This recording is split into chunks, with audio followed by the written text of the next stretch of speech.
Day 29, you can make a difference. I'm going to be talking about King Saul before he became king to begin with.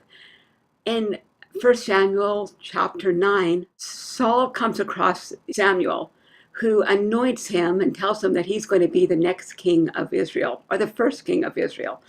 Now, that would have been a shock to anybody, but there was a deep-rooted issue in Saul's life that grew and grew and grew because he refused to allow the Lord to do a work in his heart. And that problem was his deep-rooted in insecurity. Saul's response to Samuel is so telling.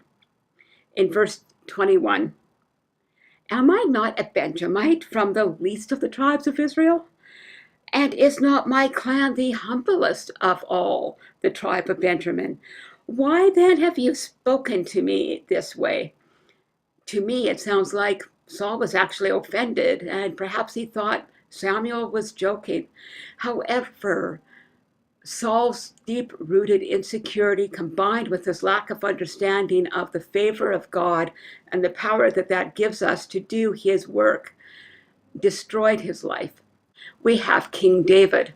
Now, King David started off as a shepherd boy, the youngest of 7 sons, and yet David had developed a hard understanding of God's love and affection towards him, and he had a passion to seek after God's heart.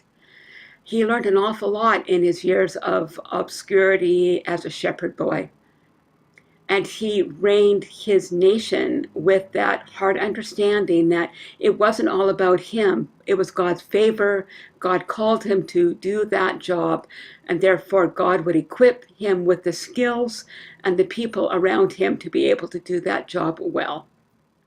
So I would encourage you today, if you struggle with insecurity because of your lack of education, your socioeconomic standards, your childhood, even the town that you live in, if you consider them blocks for you to be walking forward into what God has called you to, repent of that.